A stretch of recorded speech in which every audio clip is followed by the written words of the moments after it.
there, and welcome to Haydn Behind the Music Stand. I'm your host, Patty Ryan, and with me is Siggy Yap, who is a violist based in Houston, Texas, and performs with ensembles Kinetic, Loop 38, and Musica. He is also passionate about arts education and community impact, and is a founding executive officer of the Houston Viola Society. He also dips his toes in arts administration and is the marketing and social media specialist for Chamber Music Houston. And we'll be talking about his fascination in collecting contemporary stringed instruments and bows. Welcome, Siggy. Thank you so much for joining me today. Hi, Patty. Yeah, thanks so much for having me and including me in this wonderful podcast. Oh, thanks. Yeah. So it's funny to me how we first met because, of course, we first met with one of my greatest friends, Michelle Black. I met you basically because you were roommates. And then there was one time when I first was a student at Rice and I needed to use the copy room and I was just busy doing my own thing and you said hi to me and I just like completely blanked on like who you were. And you were so kind of like offer like, oh, my name's Siggy. I'm Michelle's roommate. I was like, oh my God. Yes, of course. And since then, like, I was like, how could I ever not remember who you are? You're just such an important person in not just my life, but the musical fabric of Houston. Oh, yeah. I was roommates with Michelle Black for 5 years, I think. Mm-hmm. And I know you guys go way back to undergrad. So, I mean, I had heard about you and I think there was one time you came to Houston for an audition. But That's I think right. You were like in and out super fast. And I also had the flu as well one of those times. So okay. I'm really glad none of you guys got sick from me. But But yeah, I mean, like, I think we had only met briefly. And so when you finally moved to Houston, yeah, you got so embedded. And yeah, it was great to work with you on so many wonderful projects and get to know you as a dear friend. yeah. What is your most insane performance story? Okay, so I have to set this up. Here's the backstory. My senior year of undergrad, I was one of the co-presidents for Student Government Association. And the end of the year spring picnic happens on the lawn. It's, end of April, beginning of May. And co-presidents and I, with the encouragement of the student body, decided to rent some sumo wrestling suits for this spring picnic. Okay. And my friend Carlos and I, fellow Filipino string player, decided, yeah, let's go head to head in this sumo wrestling match. And the last thing I remember was charging at each other at full speed and then waking up somewhere in the grass moments later. But apparently, like, we just, we collided and I bounced off of him and I flew, like, past the wrestling mat. Fast forward, I ended up getting a concussion and whiplash. Oh my God. And then a couple days later had this, I still remember it as one of the highlights of my musical education and performance experiences. I mean, dear friends, we had been working together for a little over a year, but we were performing Mozart's Dissonance Quartet for the intensive string quartet seminar. And I mean, the sense of flow in that moment of performing that quartet with dear friends, musical partners, on top of being concussed days before and having whiplash, I mean, it I will always remember that as like insane. Yeah, when you said that, like insane, I was like, that is one of the experiences in my life that I'll always remember. In addition to like great music making, but like not being in the best physical state, but still like powering through it and like loving it. Yeah. Okay. So the performance was fine, but just the fact that how could you even hold your viola with whiplash? It was tough. I was on a lot of painkillers and, luckily the concussion didn't progress worse than it had been. But yeah, I mean, the performance itself, I guess in its entirety went really well. And I still occasionally like listen back to that recording. So I know it was quite good. But the whole setup, I actually don't know that I've had any like huge mishaps in that regard. I was kind of like going through my Rolodex of performances and trying to think if there's anything like really outlandish. But yeah, no, I mean, I guess note to self, days before performance, don't charge at someone else with a sumo wrestling costume on. Yeah, exactly. Because I mean, it just feels like such a cartoonish image to see, like, I mean, did Carlos also just rebound similarly, or was he fine? He was fine. He was fine. Okay. Totally fine. Maybe yours was extra inflated for some reason. I don't know. Yeah, I remember going to the hospital and they were like, what kind of fraternity hazing thing was this? And I was like, no, this was like, I'm one of the co-presidents for the Student Government Association. It was a spring picnic, Yeah. And they were just like, Judgy. Yeah. Okay. Well, thanks for sharing that story. Yeah. Can you tell me about Kimchi, not to be mistaken with the drag queen performer, but can you tell me about Kimchi and Puppy? So I have 2 cats. Patrick, my partner, and I, we have 2 cats. I've had Kimchi since 2013. So the reason why she's called Kimchi, actually, a couple of my friends named her. So I can't take the credit, but we had dinner in Chinatown in Houston, and we went to a great Korean restaurant. It was pouring rain after, and we were going up the stairs to a Japanese gift shop, and this cat runs past me sopping wet, and she's just like shivering, soaking wet, and she lets me pick her up. And so we go inside the Japanese gift store and say, like, there's a cat, like, do you have a box? So one of my friends gets the box, and this is unusual for her now, but at the time she let us pick her up and like hold her, put her in the box. So I brought her home, and I thought, like, okay, like I'll try and either find her a home or get her to one of the adoption centers, and decided to keep her as much as, my roommate Michelle was probably like apprehensive. Not a cat person. I think she's an animal person, but I think maybe not. Well, I mean, Kenji is her love, who's her Australian Shepherd. Right, yeah, right. But... So Kimchi and I have been together since 2013. Puppy, the cat named Puppy, right? We adopted him in 2019, so almost 2 years ago, November 2019. Our friends found him in San Antonio. It was a Saturday, and I think a lot of the shelters and adoption centers don't do intake on weekends. Oh, great. So to his benefit, he's a chirpy one. He's very needy, and he wants attention all the time. So I think he was like under a car, like yelping and like howling and meowing, and so got our friends' attention, and they picked him up and brought him back to Houston, and they have a cat. So they're like, well, we can't really keep him here. Like, they're not getting along. Also, like, their landlord wasn't going to be okay with another cat. So fast forward, we were just thinking about fostering Puppy and decided to keep him. Oh, so it seems like any cat that enters your life, I mean, it ends up, you just envelop them in some way. Yeah, and his name, Patrick actually named him, probably to spite me. I see. Okay. Well, I mean, it definitely is memorable to code switch like that. Right. Okay, well, I know you're an amazing cat dad, so please give them head scratches for me. Oh, will do. Are you ready for some Spitfire questions? Oh, yeah. Okay. Mahler or Bruckner? Ooh, Mahler. Debussy or Ravel? Ravel. Your face. I mean, viola solos, like, love them all in both pieces. Just for clarity, you said Ravel, right? Ravel, yeah. Yeah. Cats or dogs? Cats. Oh my God, what if you said dogs? Throw your curveball. Yeah, I mean, exactly. Kenji's the only dog I've ever lived with, but I've always, growing up, I had always wanted a dog or other animals. I think I'm an all-around animal person. Yeah. But it's just cats are so much easier. Cats are, and they also, I don't know, they're just so cozy. And yeah, they're easier until you get the one named Puppy, and it's like it's like having a toddler. Well, right, and he's still a kitten too, right? So yeah. Yeah, there's a lot of spunky energy going on. Yeah. Appetizer or dessert? Dessert. Sometimes dessert is my appetizer. Okay, I can take that. I'll take that answer. Sparkling or still water? Sparkling. Fan favorite question. Alternate universe musical instrument? I think clarinet. Okay. And that's partly because I'm envious of there are multiple clarinets, and if you play all of them, then you end up with like a lot of instruments lugging around. But like, I do envy sometimes when it's just a nice little backpack. Also, I mean, I do love the instrument as well. What's wrong with the viola? No, I mean, nothing. I mean, it's not that big. I mean, they're sort of akin in terms of like register and how they fit into the family of each section. Sure, fair enough. Early bird or night owl? Night owl. Pandemic guilty pleasure? Ooh. We bought a Nintendo Switch last year. Are we friends? Can we be friends on Switch? Yeah, we can. I don't know if we have a subscription. Do we have to have the subscription to be friends? You mean the online subscription? Yeah. Oh, no, we can still be friends, but we can't play games together unless you get the online subscription. Okay, so you have the subscription. Yeah. So it's worth I'm it. part of a family plan. Yeah. It is worth it because then you can play with friends, like Mario Kart and stuff. Yeah. Oh, all the things you're teaching me. So what games do you play on Switch? Mario Party, Mario Kart, Super Smash Brothers.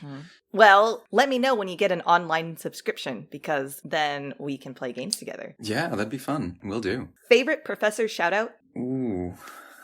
So many, like, really important people in my life. Can I do a power couple? Sure. Jeff Irvine and Lynn Ramsey. Yeah, shout out to them, my undergrad teachers in Cleveland. I first met Jeff Irvine when I was, I think, going into my junior year of high school at Encore School for Strings. At the time, that was CIM's summer program. I mean, just on top of being an amazing and incredible person, so giving and kind, really was instrumental in changing my technique, how I practice, how I think about problem solving. When I think about like teachers that helped me become a teacher, he comes to mind. And then same thing with his wife, Lynn Ramsey. Oh, just truly power couple. But in 2010, 11, and 12, before I moved to Houston, I was out of school after my father passed away. And she so graciously like was teaching me out of school and just so supportive. And, you know, there were some times where I left lessons where she'd hand me like food and treats and dessert. And I was just like, Miss Ramsey, like, I'm getting more out of this than you are.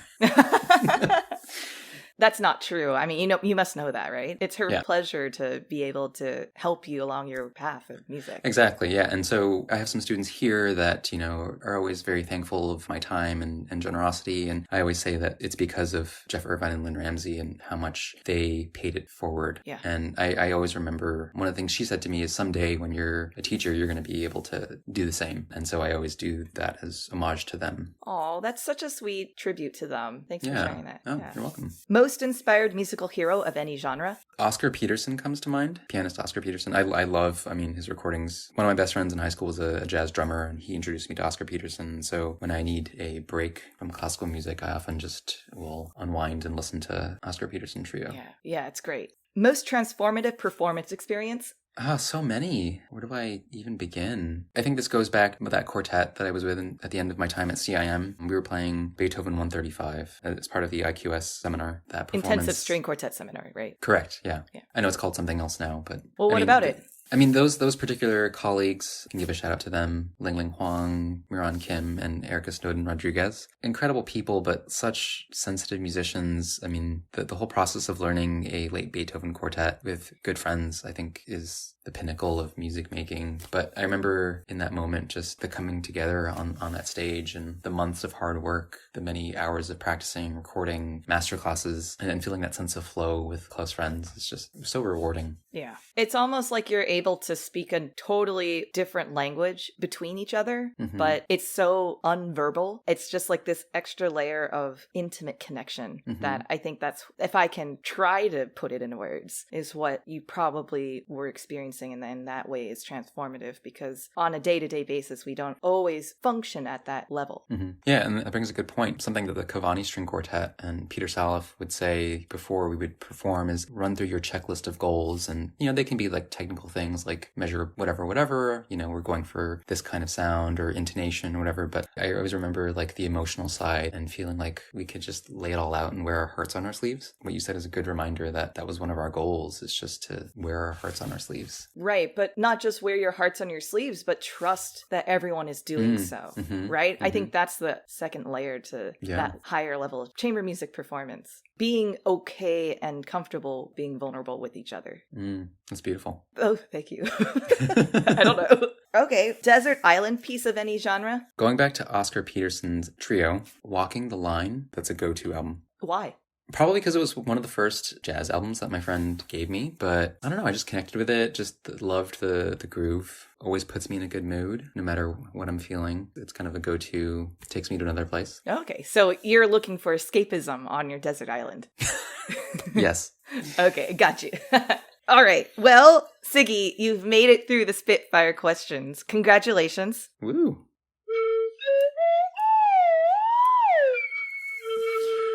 Bravo! I really need to upgrade my slide whistle.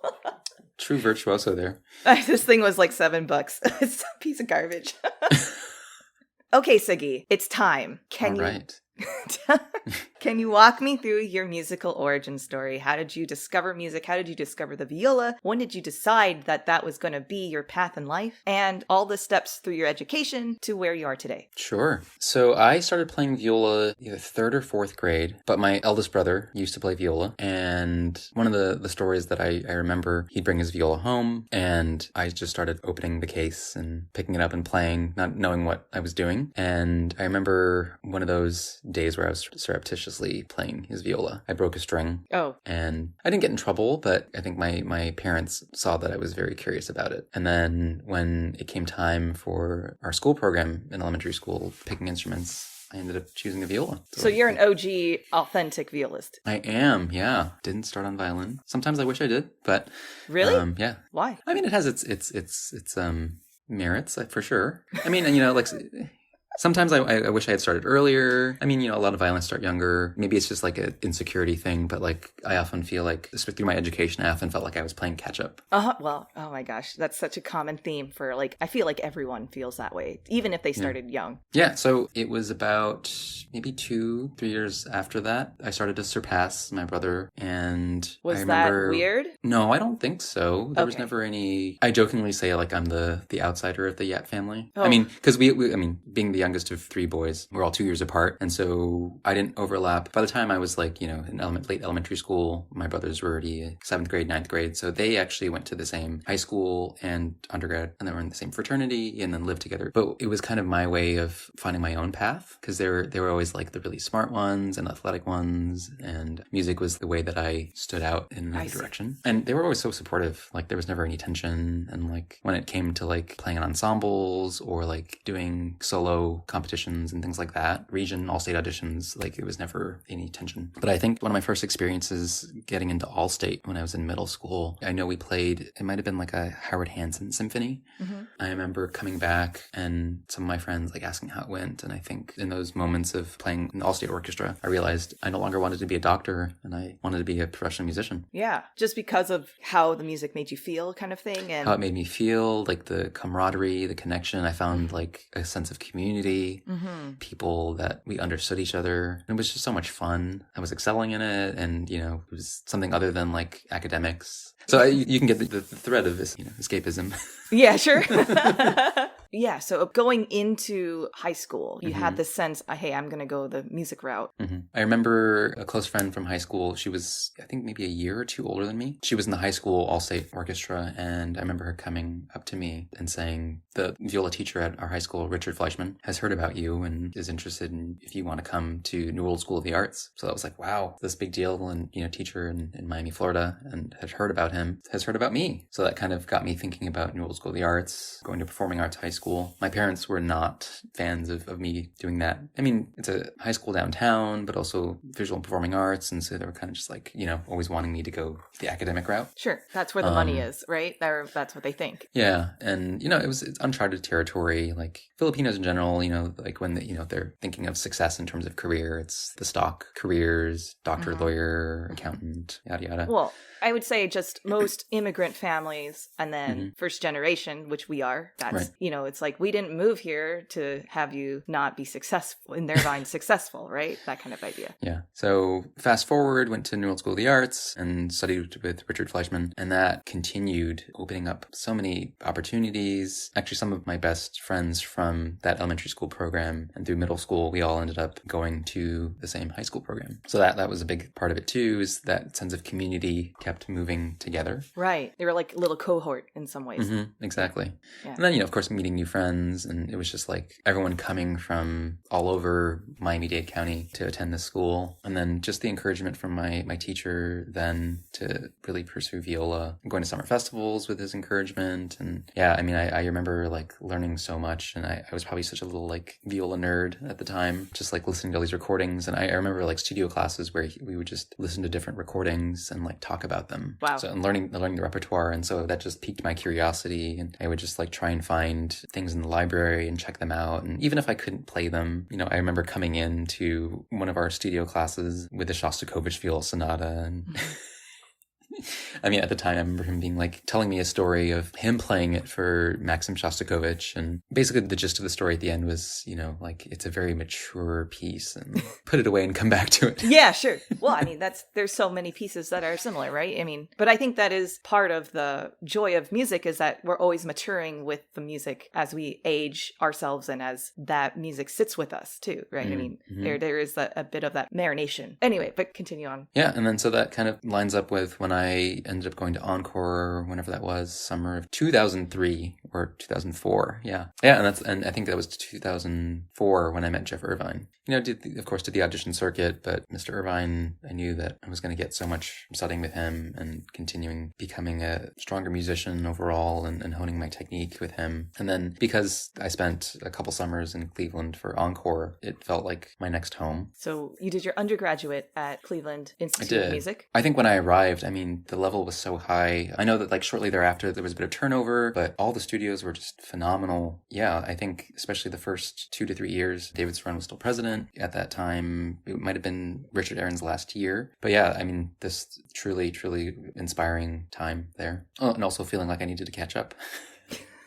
And then you went to Rice. How did you decide to go there? I started my master's degree at NEC, actually. Unfortunately, my father passed away the first week of school when I was supposed to start at NEC. So I took some time off, came back in the spring semester, and as much as I wanted to stay in Boston, I still love Boston as a city. The musical community there, it wasn't the right fit for me at the time. And I was yearning for my friends, a support system. My boyfriend at the time was still there. And so it felt like the natural thing for me to move back. As much as it was hard, Cleveland. Move back to Cleveland. So I left Boston in the spring of 2011. And then, I don't think this is controversial to say, but I remember when I moved back to Cleveland, I was surreptitiously living in the dorm. And I think Nathan Watts was an RA at the time. So it's funny to look back and anytime I would see the RAs, I would just hide. Run away. Yeah, because I was this squatter living in the undergrad dorm. But yeah, shortly after moving back to Cleveland, my quartet mates, we started playing together again. And then that summer, I got asked to join a quartet with Bosun Mo and a couple others. They had a personnel change. And so it was just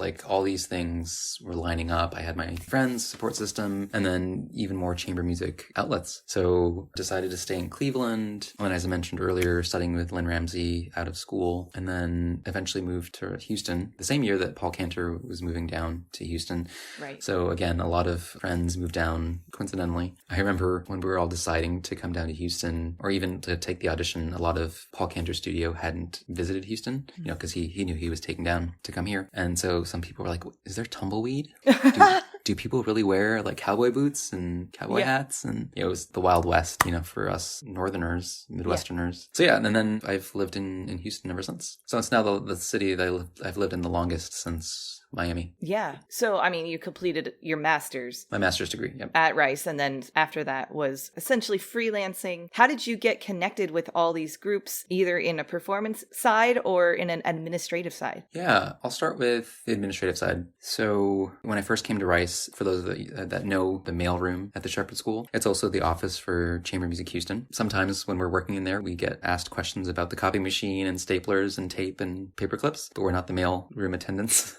But I saw this poster, actually, the one behind me, right there. That's my first season working for Chamber Music Houston. And that lineup, Tokyo String Quartet, Pavel Haas, Tallis Scholars, Griffin Trio, Artemis, Eben, Emerson. Still one of my favorite seasons ever. And I asked my now boss, Karen, I said, I'm a new graduate student. I have a chamber music background, and I'm interested in learning more about nonprofits. Do you guys have any opportunities, or do you do any internships or anything like that? And she was excited that I just cold called, walked into the room and asked her. And so she offered me, she asked me to send her some samples of work and my resume, and then it went from there. And so sometimes you can just walk in and say, hey, I'm interested, how can I help? And people will say, yes, here. Wow. So worked my way up into various roles. During my time as a graduate student at Rice, I was graduate student advisor to the board. So I got to attend a lot of the board meetings, offer some insight and my opinions on artistic planning, selecting programs and artists. Especially when ensembles would have personnel changes and they would be curious about this ensemble has a new second violinist, and no one had maybe heard of who was joining that ensemble. I had overlapped with them at school, for example, or met them at a festival or played with them at some festival, and so got to be oh, absolutely, I love them, and I know they're going to be a great addition. So just having that inside perspective to give the board of directors some of my thoughts. And then increasingly started getting on to working in more marketing, social media. Yeah, so I wear a number of hats for that organization, and it's really helped me learn the nonprofit side, the business aspect, the business side, yeah. And then for a lot of the contemporary chamber music that I do in Houston, so Kinetic Ensemble, yay, Yeah, our founder and artistic director, Natalie Lynn, she and I first met in Cleveland. She also went to CIM. I didn't get to play in the project Conductorless. Baby Kinetic. Yeah. But then I think our official first season was 2015. So yeah, I was part of that. And it's just been a highlight and joy being in that ensemble and some of the best, musical experiences. I purposely didn't, mention some of those because I know I listened to your podcast. And so I know some of your other guests have mentioned those really wonderful experiences from Sky Space and all the rep that we've done there. And, right. Yeah, some really awesome performance opportunities we've had, and just some magical ones too. Similar to what I was talking about, where I feel like we are all fused in one moment together and just all trusting, like the vulnerability. And with such a large ensemble, it magnifies that level of chamber musician and bonding between the personnel in the ensemble. Yeah, absolutely. Another ensemble, Loop 38. I joined, I think it was in the third season, and being the only violist in the ensemble, and, admittedly, I didn't play a lot of contemporary music before Kinetic or Loop 38, but it's been quite liberating because, for some of these brand new pieces that haven't been recorded or ever performed in Houston, you get to make it your own, even more than with other of the, common practice era pieces. And some of them are just really darn hard, technically challenging, but I think heightened my musicianship. Yeah. You kind of problem solve in the same ways, and you have to overcome the technical challenges. And when it comes down to it, just convey your emotions, convey the characters, and check that baggage or insecurities, and just really perform something, no matter how technically challenging it is or how obscure it might sound to the audience. Some of the stuff that we do, from floor squeaks, with our sneakers to, I think my first season with Loop 38, I was playing viola as percussion more than the viola sometimes. Yeah, that was a fun experience where I have a carbon fiber bow, and so having to use that as a percussion instrument on various things. Also, I remember that first season, I think we did a collaboration with EcoSono, playing with water and ice. EcoSono, Matthew Bertner is the director. But yeah, having to swoosh water for certain effects and crunching ice to be the sound of snow melting. Lots of different things that I never expected myself to be doing as a violist. And then, Musica is another contemporary organization that I do a lot of projects with. Phenomenal group of composers that run that organization. Kind of similar to Loop 38, but just lots of new repertoire. Yeah. So, clearly you wear a lot of hats, right? And a lot of them are within the performing realm, but also within the administrative business realm. And I look at your career and I see it as a success in the music field, even though it might not seem like that on paper to some people. And this is all in air quotes right now, giant sarcastic air quotes, but that's the new version of what our career, what it really looks like, is being the jack of all trades, diversifying your expertise and being a use or help in various ways, not just with your instrument. Every time I come and play with you in Kinetic, I'm always excited to play with you. You're such a great colleague. You're such a great member, musician, and I look forward to the next time that we are able to do so. Yeah, I can't wait for you to come back and to play again with the band. Yeah. Well, are you ready to take a break, Siggy? Sure. Okay, we'll be right back.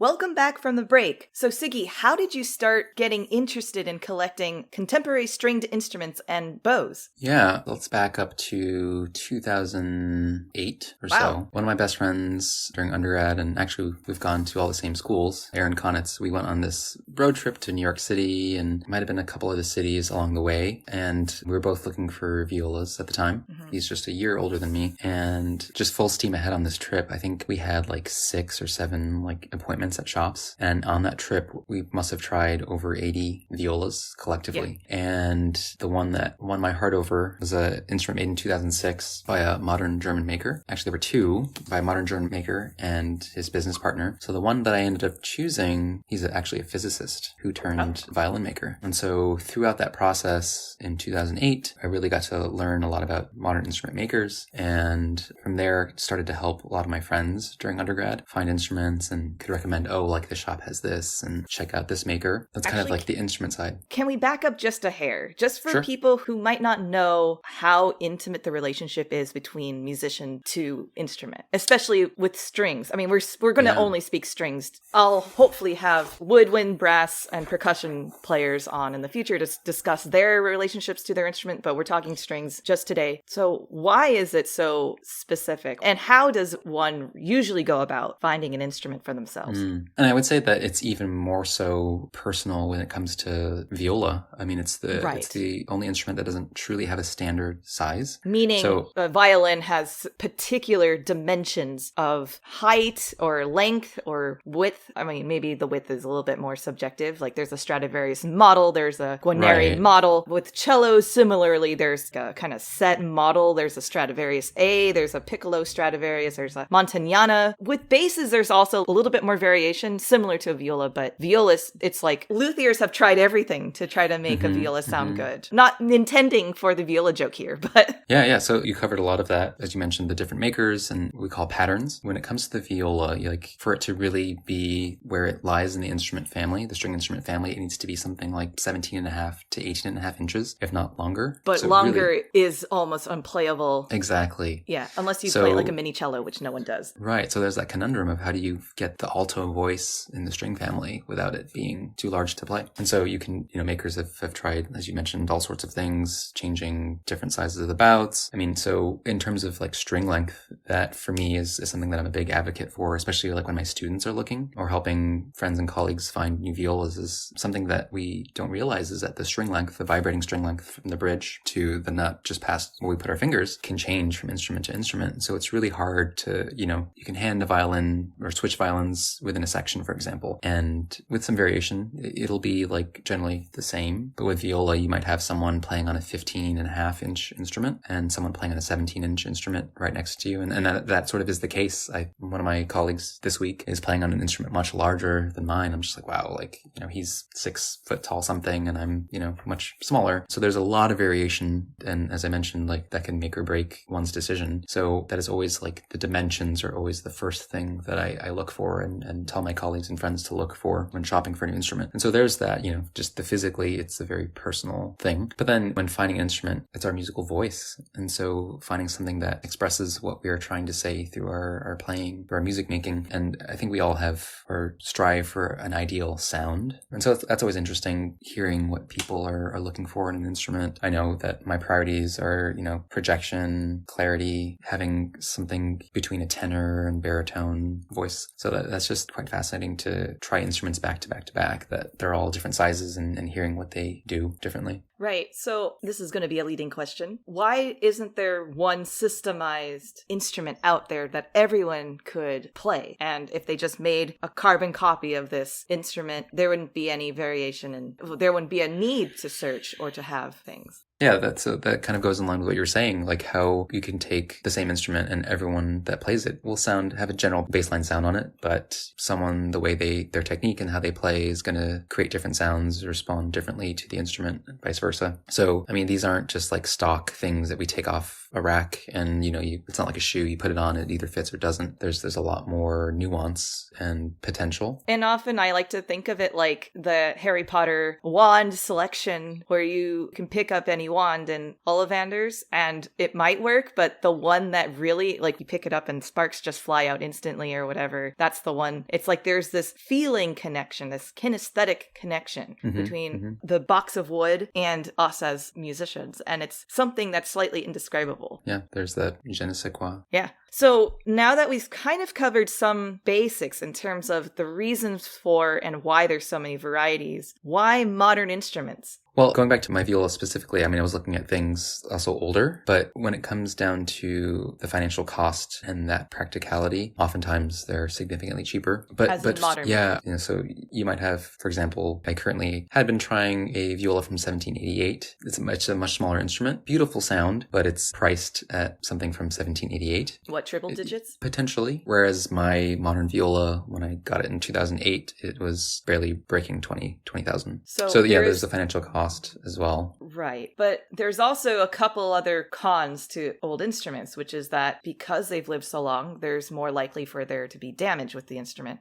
Oftentimes, friends that are fortunate to play on, fantastic antique instruments, some of them say, they're really difficult to play, or the maintenance, they're finicky, susceptible to humidity. Oftentimes sometimes open seams, as much as they love the sound and what they're able to do with those instruments, sometimes it's maybe even more work than a modern instrument, more upkeep. So I think I'd say those are some of the cons in addition to the cost. I mean, obviously the pro for these, as you say, antique instruments, or the ones that are older, is that there is a trajectory of maturity of color and sound from those instruments. Someone else has been resonating this box, this wood, for years and years and years, which changes I don't know if the chemistry is the right word, but it changes the overall sound and the way that the wood interacts with one another on a physical level. So that's why these instruments are priced so much, because time is an element that we can't immediately use right now. I'm just trying to say there are pros to it. However, there is a lot of cons. So back to modern instruments though, other than just being at a lower price point, sometimes a little bit more reliable in terms of weather and potentially easier to play. How do you even get going in searching for this? Yeah, going back to that point quickly, as the first owner, sometimes we're the ones that are unlocking this chest of potential and creating the initial palette or possibilities of what the instrument can do. So that's an exciting thing as well when you have a new instrument. But going back to your question, there are about 4 people that have been really inspirational and motivating in my path,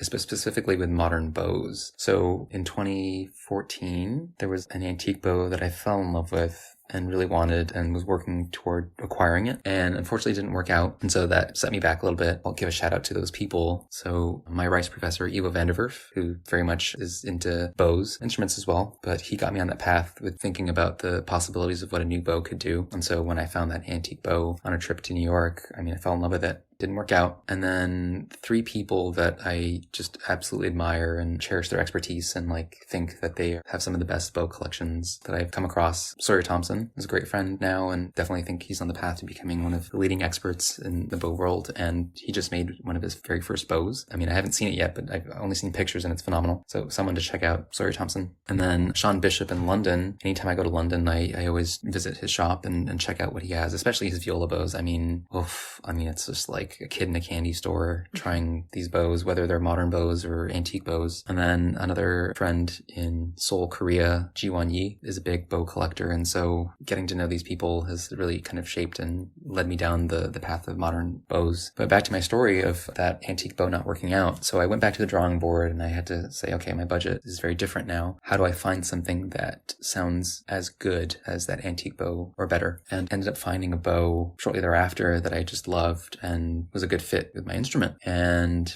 I always say that I'm always in the market. So, when people say, oh, are you looking?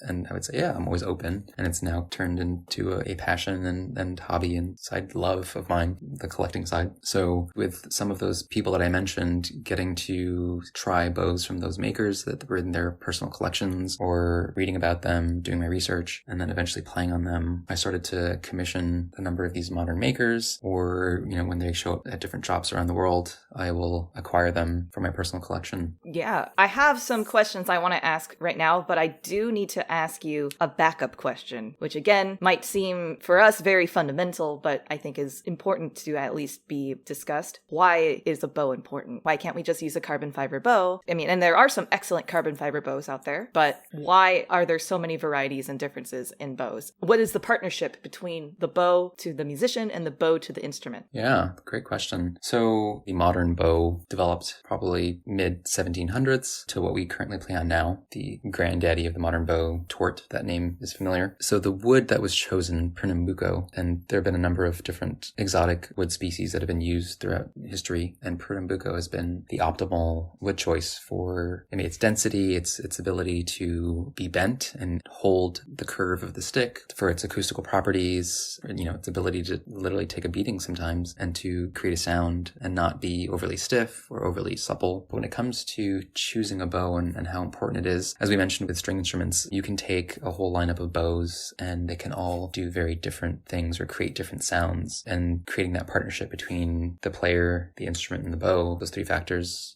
just at the fundamental level, kind of going off that example of you take all those variables and someone can sound quite different playing on different instrument and bow combination, or even taking someone and giving them that same instrument and bow combination articulation, they will sound different. So yeah, going back to your analogy of the wand choosing its wizard, I think it's quite similar. The wand, our bow, there's that chemistry, that connection. So that also makes it difficult too when evaluating things for what I decide to purchase and collect.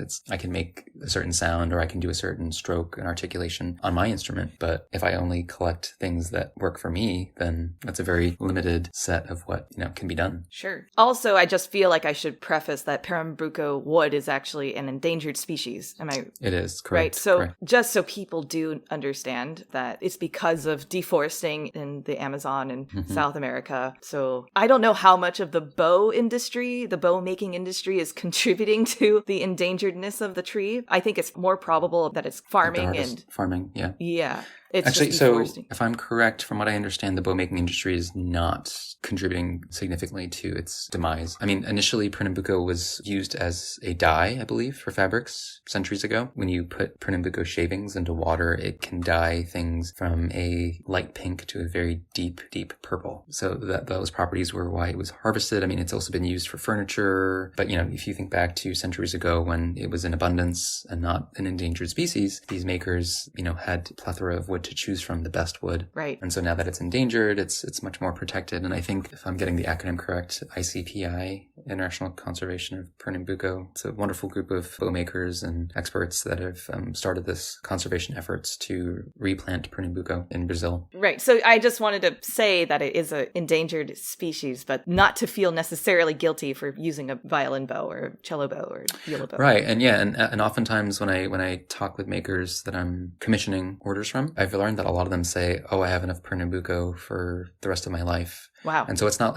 like they're actively like harvesting. Yeah. A lot of them have wood selected from many, many decades ago. And often, there's a lot of strict import laws on it. So oftentimes they have to be certified as a certain age, and so to limit deforestation. Okay. Thanks for answering some of those basic questions of Sure. like, why are these things important? Why do we spend so much time? Why do we go on road trips? I've gone on my own road trips to find my instrument and bows, things like this. Why do we do this? So going forward, how many bows and instruments are in your inventory? I just got a shipment yesterday of 3 bows, a trio that I commissioned. It's actually soon to be a quartet. When I initially made the order, I did a trio, and then I kind of changed my mind. I've been moving toward quartets. So it's somewhere over 54 bows now. Wow.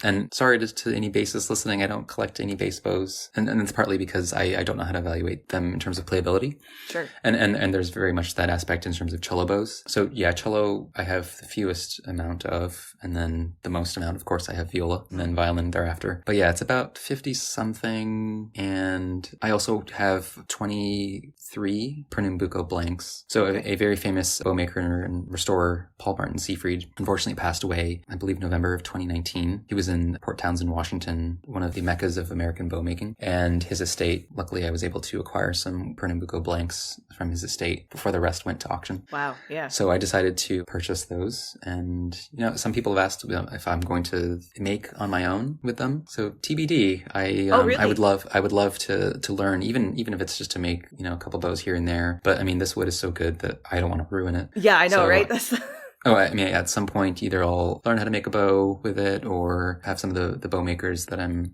ordering from either select wood from it. But by and large, I mean, these makers have got extraordinary wood already. right. So the fundaments of a bow, of course, is going to be the selection of Pernambuco wood. But then there's also, and of course there's horsehair, but that horsehair gets replaced usually once every 3 months. If you're a professional playing very frequently, there should be, right? And there's also variations of what kind of hair to get. There's white, and you can do salt and pepper. You can just get pepper or, black hair, whatever. Right? That's a whole other conversation. Rosin also is a whole other conversation too. Mm-hmm. Let's not go into those things today. But what about the frog, which is that's where our hand holds the bow, and the tip? Those elements also can be made out of different materials. Can you explain a little bit about those properties and how that changes either the playability or the value of Sure. bows? Let me go ahead and grab one right here. Actually, this is one of the bows that just came in yesterday. Yeah, as you were mentioning down here at the frog, where we hold the bow. I don't know why it's called the frog, by the way. Do you know?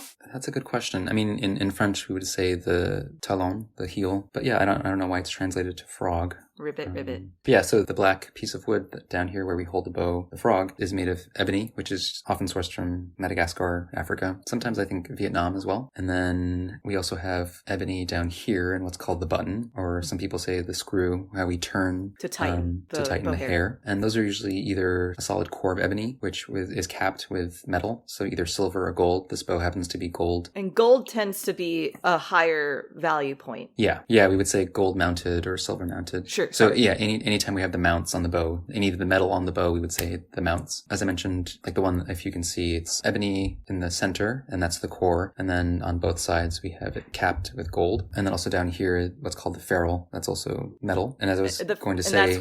that's where the hair meets the frog, and that's where there's a wedge that tightens and keeps the hair from falling out of the bow. Yeah. Right. So there's an internal, what's called a mortise inside the frog, which has a plug that secures that hair in there. And then there's that, as I mentioned, that plug, that wedge, which connects the hair and the frog, and then that metal piece, the ferrule, and spreads the hair out and keeps it nice, snug in place and spread out to be a even, consistent ribbon of hair for us to play on. Other materials, we have abalone shell or mother of pearl on there, throughout the course of history. And we have different materials such as tortoise shell, another endangered species, which I'm not allowed to use unless it's certified as pre-convention. Can't remember the dates on that. Some countries are different dates, either 92 or 94. And then there's also ivory, unfortunately, was used as well, no longer allowed. Some makers use mammoth. So yeah, all these materials that are endangered are regulated and controlled, and oftentimes just making sure that they're certified pre-convention is what we would say. Another animal component that we have on here is the leather grip. So it could be anything from sheepskin or like cowhide, or on the specific bow is lizard skin. Oh, cool. Yeah. Sorry, lizard. Yeah. Lizard, yeah. So there are some makers that do complete animal-free bows, and they call them like Voyager bows or stealth bows, so that there's no animal product other than the horse hair. Mm-hmm. And, the horse is not harmed in the harvesting of the hair, I believe. Although I also have heard that there are some people trying to get vegan hair, so like some kind of plant-based, though of what I understand as well, it's not quite as effective yet as horsehair. So, but we'll see. I mean, it's just an interesting concept, is to try to just make it plant-based in general. Yeah, I know that some makers are choosing not to use abalone shell or mother of pearl anymore. There's a manufactured material that can be customized to look certain ways, and so you get certain marble effects or certain designs that you can create. So that's one of the things I know some modern makers are using, this alternative material. I believe it's called dichrolam. And then at the tip, in the past, also has primarily been ivory, and now... Right. So yeah, there are a couple new options. It can either be pre-convention ivory, mammoth, plastic, metal as well. Yeah. So, I mean, I have some silver and gold mounted bows that have also metal at the tip plate. And that just comes down to the maker's preference. Sometimes they need the tip to be lighter if it's already heavy and dense enough and the balance is toward the tip. So yeah, that all changes from bow to bow. So given all these factors and all these different customizable things, especially when you're working directly with a maker, how does that relationship work? So this specific bow, for example, was playing on it earlier today. This is a viola bow. This is a bow by Matt Wehling. Matt Wehling. He's a native. Twin Cities. Yeah, he's great. Such great a wonderful guy. Yeah. I know a lot of professional musicians playing them, but just absolutely stunning. When I first met him in 2019, was in New York City, but we had been emailing before then because I knew a number of friends that played on his bows, and getting to try a maker's bows is really important, just to be able to say, here's what I liked. Maybe for me, and going back to what we were saying, that relationship between musician, instrument, and bow, you can play someone's bow and like the way it sounds on their instrument, but then you play it on yours and maybe you'd like to tweak some things. So there's a bit of customization that they can do for you. So specifically in this instance, when I met him and tried one of his viola bows that was available in New York, unfortunately didn't acquire it at the time, but I said, I love these characteristics, the sound, the way it handles for spiccato, certain strokes, the way it gets a nice depth out of my instrument, warmth, certain colors. So yeah, bow makers are able to find specific pieces of wood that they think are suitable for the kinds of sound qualities that you're looking for, or things that are maybe will eventually be known as a springy bow, or things that are slightly more supple. They can select woods based on their density, weight, so on and so forth, to adapt to what you're looking for. And grain, direction, that kind of thing too. Yeah, I mean, it can get really specific really quickly. How do you finance your collection? Yeah, I mean, it's with my close friends, like I joke with them that I'm playing a certain gig or something because I have the bow payments. Or, you know, you got to save up for that next order. So it is a lot of my personal finances going toward it. So I might, you know, cut back in other areas and say, well, maybe this month I'm not going to spend as much on eating out or, you know. Okay, so you definitely budget for this Yes. stuff. And especially because with so many bows coming in, I have to tell myself, like, just make sure that things are spaced out with adequate time to make sure that I'm not, like, overstretching myself. Also resisting the temptation when things come up at auction. Oh, gosh. Or, you know, I happen to see, I'm always checking inventory across the world, actually. And so I'll see, oh, something came up and maybe I want this, or maybe now's not the time because this trio is coming in next month and I should really focus on that. So you're very specific about what you're looking for or who you're commissioning from. Are there any particular makers that, for any listeners who are either looking for a bow or interested, or even just makers too, like viola or violin makers, are there any particular ones that you've had a positive relationship with or highly recommend their products? Yeah, that's a great question. I mean, you already mentioned Matt Wehling, who I would also second. He has great bows. I don't own one of his, but I've played many of his and they're really great. I mean, the list is so long and I feel bad like leaving anyone off. I will say that, I mean, there are a lot of wonderful American bow makers. I mentioned Port Townsend, Washington is kind of the mecca in the US, but also Minnesota has a lot of great makers between Matt Wehling and Roger Zabinski. You play in Zabinski, right? I do, yeah. My bow is even more connected to Minnesota because it was previously part of the bow collection of Bob Jameson, who was, before Tony Ross, was the principal cellist of the Minnesota Orchestra. And when he passed in 2018, I happened upon that bow and I just fell in love with it. It's a beautiful bow. And Roger's a wonderful person too. I learned a lot from him just talking to him about bow making. We spent like 2 hours just chatting. But anyway, continue your list. Yeah, I mean, you asked, like, I mean, they've all been positive experiences. I think craftsmen, these instrument bow makers are all such wonderful people, and it really is a treat and a pleasure getting to speak with them about instruments and getting to understand their world. I mean, if you're looking for like historical or like Baroque bows, I know that Andrew Dipper is another great person in the Twin Cities area. Yep, connected to the Claire Givens violin shop here. Exactly. Someone that I overlapped with in Cleveland, I believe he's now back in Minnesota, Jesse Berndt. Oh yeah. I know he repairs my bows.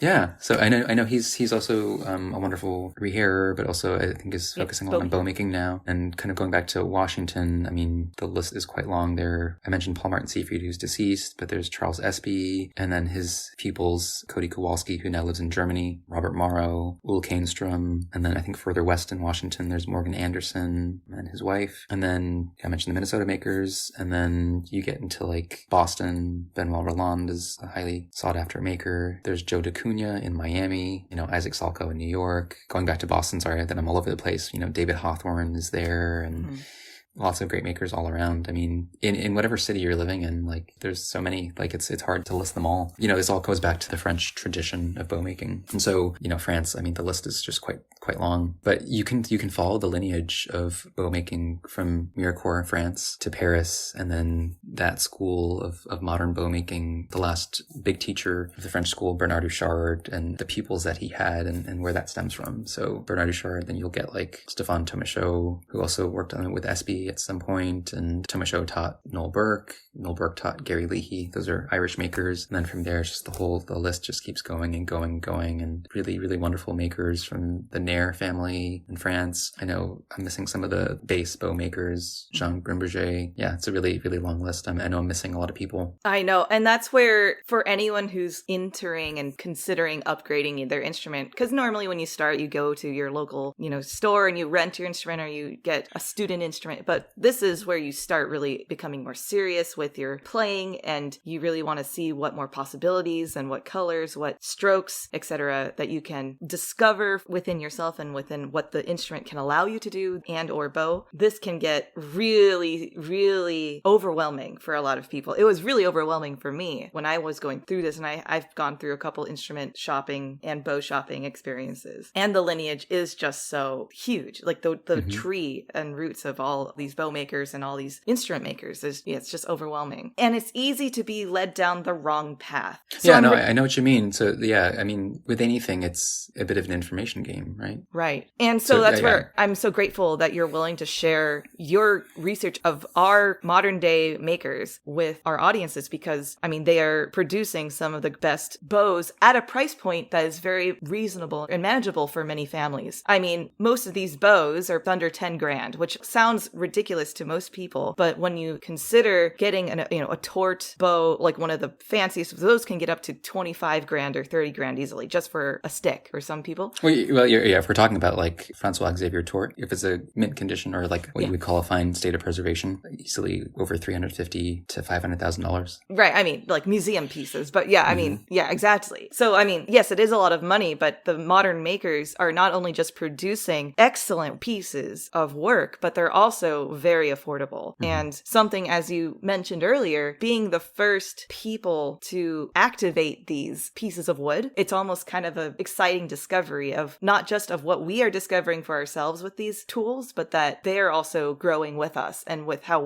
it's this relationship. Yeah. Is there anything else that I'm forgetting to ask you, or are there any last points that you want to mention? Yeah, I can, if there's time to briefly describe like how to select a bow. Sure. I personally have kind of narrowed things down to how I will evaluate bows. For example, like when I go into a shop or I have a selection to choose from, I usually have stock solo and orchestra excerpts, things that require us to do different articulation strokes, get different sounds. I have those stock excerpts that I'll play through. And I mean, there are a number of bow makers say like the 3 top priorities are sound, sound, and sound.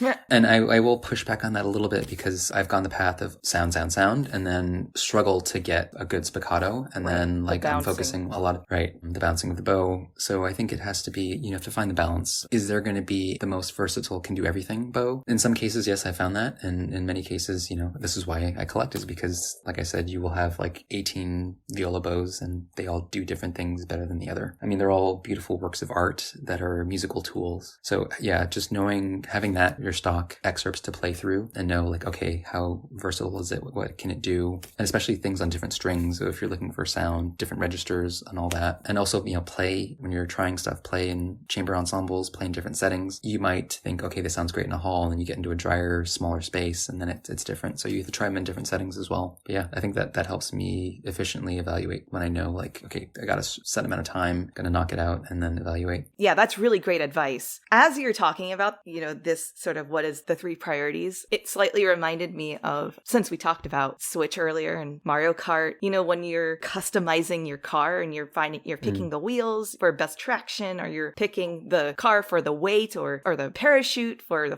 best flying or whatever, or even the character. It kind of was reminding me similar to bow searching or instrument searching, where there's never going to be one character that is all of those things. You're going to compromise on some, maybe it's going to be projection or power, or it's going to be the stroke, or it's going to be maybe a color that maybe one bow has better than the other or something like that. But overall, the goal is to find the composite best that works for you and what your needs are as a musician. So anyway, just to put Mario Kart in the in the analogy here. Okay, well, thank you so much. And I know like this can be a conversation that would last forever. Maybe I would love to have you back maybe in a panel discussion about, in general, more in depth of searching for an instrument, searching for bows, the specifics of things like this, if you're willing. Yeah. We'll talk. Okay, can I ask you 2 final questions? Sure. What is one piece of advice you would tell your younger self about entering and pursuing a music career? Yeah, this piece of advice comes from some close friends, and it's about believing in myself. A dear friend once said to me, Siggy, the worst part about your playing is that you don't realize how good you are. Ooh. And I always remember that, because anytime I have doubt or feel less than or insecure, or just, that imposter syndrome, is just reminding myself I'm here for a reason. I have something to say, and trust that like everything that I've worked toward is valued, and like don't question that. I mean, you say it on all your episodes, like the loving yourself from Mama RuPaul. Yes. All these things that like, I also tell my students that like I wish that I had heard when I was 13, 14, 15. I'm struggling with how you emerge from these layers and layers of insecurities, knowing your worth and that you have something to say and like speak up for what it is that you believe in and whatever area of your life. Right. That's great advice, and one that can transcend not just this conversation, but just how we all can utilize that in our day-to-day life. And I can also affirm as another friend that I think your best playing is when you do believe in yourself most, Siggy. Thank you. Yeah, no, I agree. We're all dealing with the last year and a half plus in our own ways. And so like that, it's reemerged for me, like finding a sense of purpose or like motivation and discipline to practice and then feel good about getting back on the concert stage. Yes. And so, I've had to deal with that where like maybe I didn't feel the best or like know how to get back into performing, emerging from the pandemic, and still, part of that process, it's going to be very different for everyone. But yeah, reminding myself that like you're good enough and like get it. Yeah, get it. And it's process. Like we're always evolving and changing, and what we think our best is always going to change. So it's a double-edged sword in some ways like that. Yeah, definitely. Okay. And my second question, as we enter a changing pandemic world, what elements of your musical pandemic life would you want to continue, and what would you want to shed? Well, something that I tell people is that the bow collecting has kept me sane throughout the pandemic. I mean, it's given me something to really look forward to, and doing a lot of research. I'm looking up at my bookshelf here on my left, and the instrument and bow book collection alone has just grown considerably. And so just studying pictures and playing the what is this game with some friends where we send each other pictures of things and I just try and guess. But yeah, I'd like to continue that, and obviously I will. Something I'd like to shed. Ooh, I tried gardening. I don't have a green thumb, so I'm shedding that. I think I have one basil plant still alive. Okay. But in terms of like either habits or things, maybe self-doubt. I say with a smile. Yeah, and then that, like as we mentioned, that's going to be a process. Of course. No, I'm just kidding. I'm just trying to be a friend encouraging, but yeah, I mean, that doesn't have to be your answer. Yeah, I don't know. Shedding. Oh, yeah, get back to you on that. Okay.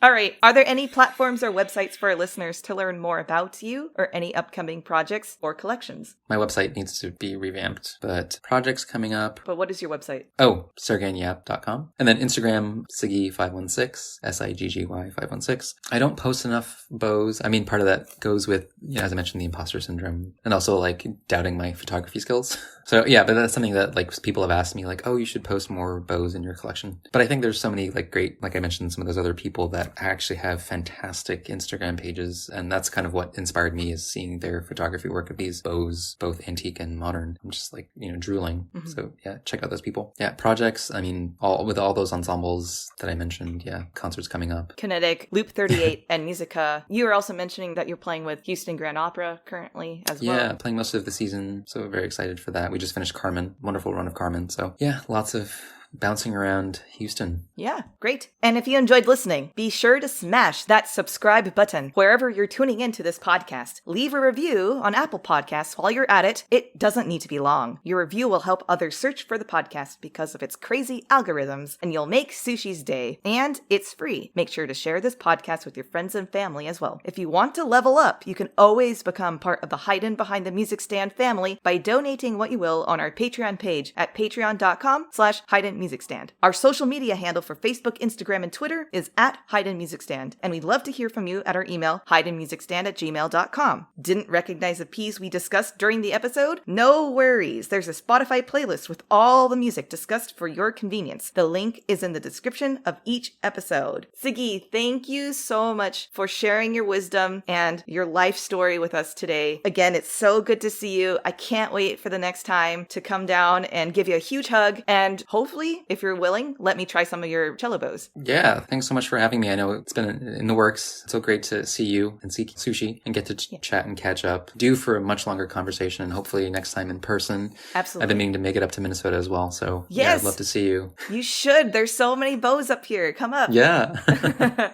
All right. And thanks for listening. Sushi, say bye.